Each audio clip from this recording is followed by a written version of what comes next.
you're about to see isn't a guide, it's not a tutorial, in fact it's pretty bad, so you might want to switch off now.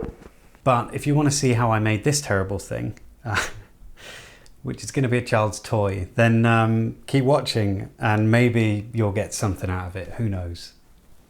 So do you remember a while back I picked up one of these, which is sort of a voice recording module. It's the ISD1820 module. I say it's a module. It's that chip there, and it's doing everything basically with some supporting circuitry.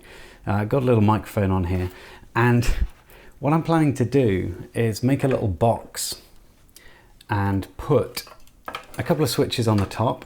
I'm going to use these big old button switches. Oops.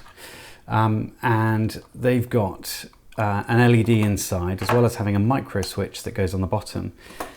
These ones here, in fact, with two contacts, and a speaker mounted in the side of the box. Now, the reason I'm doing that is because I've got a mate who's got a kid who is 2 and a bit years old, and I thought it might be really fun for him to have something where he can press a button, record his voice, and then play it back again. Now, this is a fairly simple board. We covered it before. You just power and ground, and then you've got buttons on the top. But the buttons are also broken out on these pins, which means that you can use external buttons if you want to. So I thought I'd show you how I'm going to build it. It'll be fairly simple, and there'll be some hot glue involved, I think, which is something I don't really employ very often. But it's going to be powered by 3 rechargeable batteries. It's in one of these cases. I've got a couple of these actually. One was kindly sort of donated to the channel, but they've got metal inserts on the screws, which is great. It means it can be taken apart really easily. And these are waterproof boxes. I'm not going to use the waterproof insert, but you have screws that go in here. They're easy to take out. Not so easy for a 2-year-old to take out. One hopes, anyway. So we're going to mount this in here along with a speaker that's going to go just here. I've marked some holes where I'm going to do some drilling. I'm also going to take off the microphone from the top of the board here and route that to the front of the case here and glue it on the back, and just have part of that microphone available to speak into. I figure a child would probably hold it with both hands and speak into it like that. So hopefully that is the case. Batteries will go somewhere in here. I think probably just in the center there. And then these switches will sit either side, I think. It's going to take some messing around with, but we'll get it to work. And I'm also going to put in a switch that can be turned on and off. And I think that's going to be everything. These switches have built-in LEDs with resistors already in line, so I don't need to worry about that. Which way around does this go back in? That way. So next up is going to be drilling some holes, I think, and then doing a little bit of rash soldering. I've sort of started doing this already, and then I forgot that I hadn't showed you how it worked. So we've got 3 buttons. One's record, play E, and play L. I believe play E is play the entire track, and play L is as long as you press it. I don't know whether that's what the words mean, but this is a test of the microphone on the ISD1820. This is a test of the microphone on the ISD1820. So as you can hear, it doesn't sound amazing, but it's certainly good enough for a kid, I think. So I'm going to continue. We're going to do some drilling now. So I think that's where my buttons are going to go. I've got one of these dry white markers, so hopefully it won't damage anything too much. We're not going to use a ruler or anything like that because I don't know where mine is. So although I have got this, should I bother? Yeah, okay, we'll bother. So about 45 we need. So that's about center, so let's do that.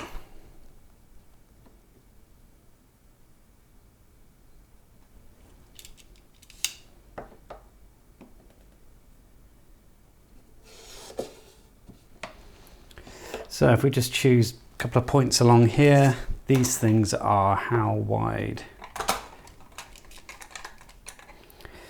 They are about 60.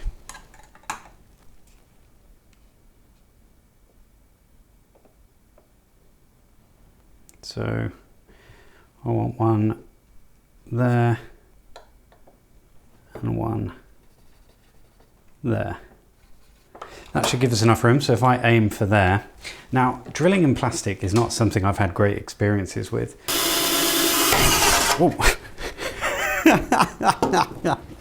Oh my word. And drilling large holes, we need this to be, in fact I can show you. It's going to be the width of the screw, so 25-ish, and then we've got the nut at the bottom, and we also need to drill some little holes for those. So I've got some bits here. These are wood bits. They're called flat wood drill bits, and there's a 25mm one, which is going to be perfect. I don't know how well these are going to drill into plastic, but we're going to give it a go. We may have to do a pilot drill first, just to give that a bit more of an edge to clip into, but I watched a video online of someone using one of these to drill some plastic, and essentially it just melted the plastic, but it got through. So hopefully this kind of plastic will work. It will be some kind of ABS or something, I imagine. So I'm going to go for a pilot hole first. Well, that went swimmingly. And again, one over here.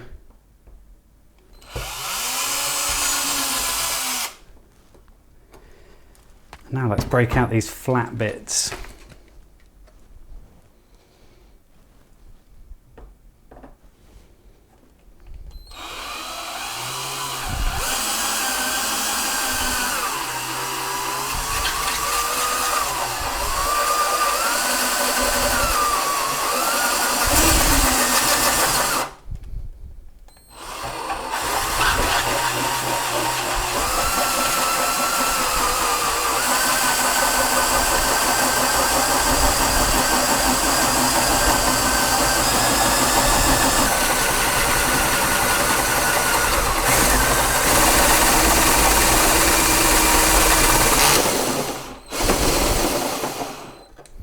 Well, there we go. Okay, so that seems to, oh, it smells disgusting.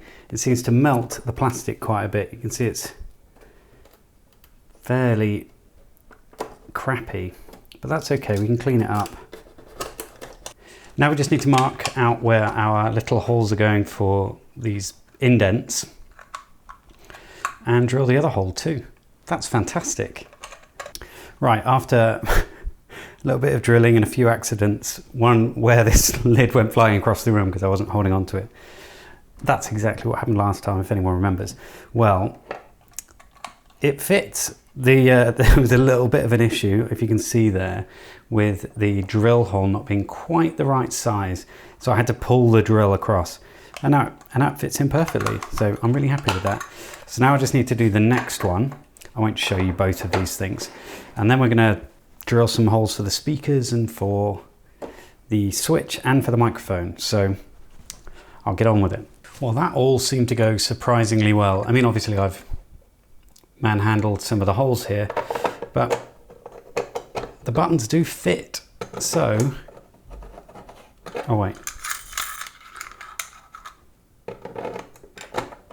There we are. Get those, whoops. Sorry, do you want to come back over here? There we go. So these nuts go on the bottom like that and screw on fairly tight.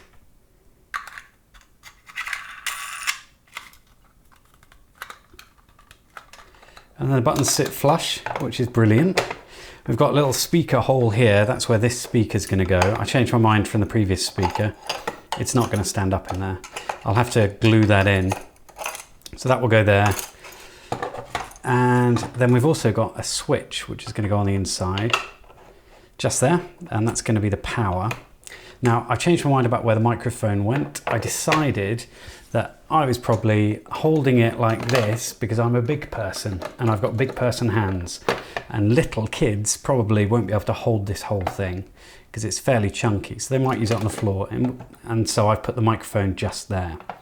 So this will be the record button and that will be the play button. I may take it apart and write that on those bits of plastic I don't know if that is actually a possibility, but I will look at it. So next up, I'm going to put something together with the batteries, I guess. So power's going to go through this switch. So straight from the battery through this, so the live wire, and then ground can go straight over to the board. Let's just pop this out for a second. So I've already put my microphone on a little wire, so we can just pop it in. So this will get hot glued to the bottom of the case. Somewhere there will be fine with these buttons in between. Hopefully there'll be enough room. Yeah, there's plenty of room in there. Because we'll have these micro switches on the bottom we'll need to solder to, and then onto the switch contacts. So yeah, I'm quite excited. I think it's going to be cool. Right, I'm not videoing all of this because I thought it would be a bit of a long and boring affair, but what I'm doing now is just connecting up my battery box with a switch up to the little module here. Now, I'm soldering directly onto these pins. I don't intend to use it afterwards. This module's like less than £2, I think, so it's fairly cheap. And now I just need to solder this wire onto the switch. So let's do that. Oh, it's got some crappy solder on there. Let's just re-tin that with something fresh. And try that again.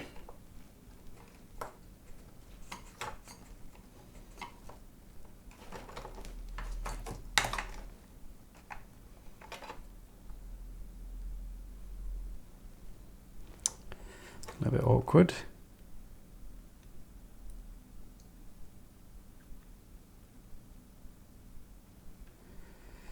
There we go. So yeah, our switch is going to go here. I'll tighten that up at some point.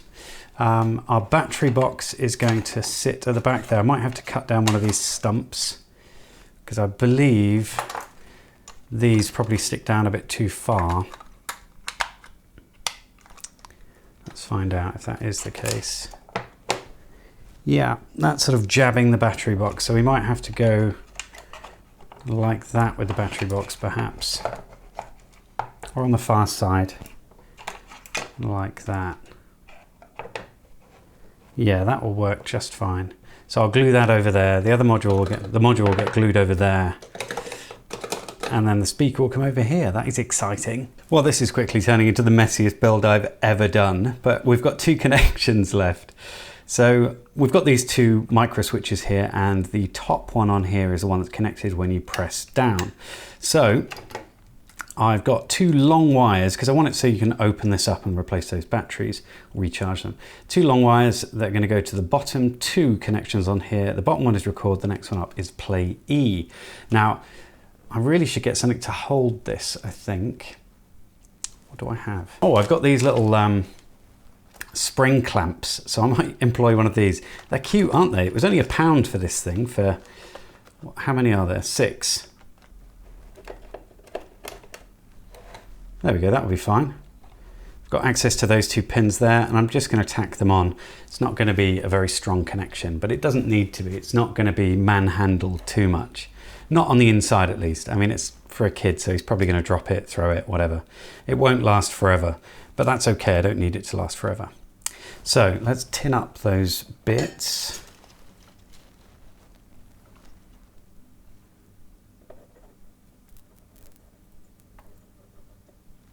Obviously, these aren't going to be very strong.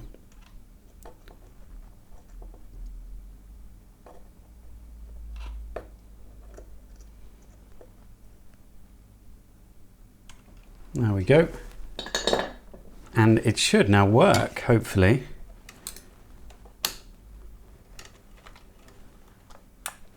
One, two, I've got no speaker attached, so I'll come back in a minute. Okay, now I've got a speaker attached and I've turned it on, so we've got lights on these buttons. It's difficult to see them, isn't it, with the big light on, so let's turn that off. So there you go, you can see those sort of glowing. That's pretty much what they look like in real life. It's not awfully bright in here. So let's give it a test. We've got the microphone over here, but that's actually going to be just there. So let's pop it roughly there. 1, 2, 3, 4. 1, 2, 3, 4. Hey, it works fine. Testing, testing. Right, so next up, we need to glue it all in place. So I'm going to use hot glue to glue the microphone to the bottom of the base there. And then that's going to go in the corner there, and the batteries are going to stand up on this side, and the speaker is going to be pressed up against the wall here. And hopefully that will sound okay. Right, well, I've done my best. I don't know if it is actually my best. I'm not used to using these glue guns. It's gone nice and tacky now, so I'm going to leave it for a little bit longer because I think it might move if I start manhandling it now. So it's sort of central, looks really ugly. I might end up painting the top of this. That might be a solution to hiding it, but I don't really care. He's not going to care, so it'll be fine. Let's just turn it on, shall we? Testing of the talk box. Well, that didn't sound good. Testing of the talk box.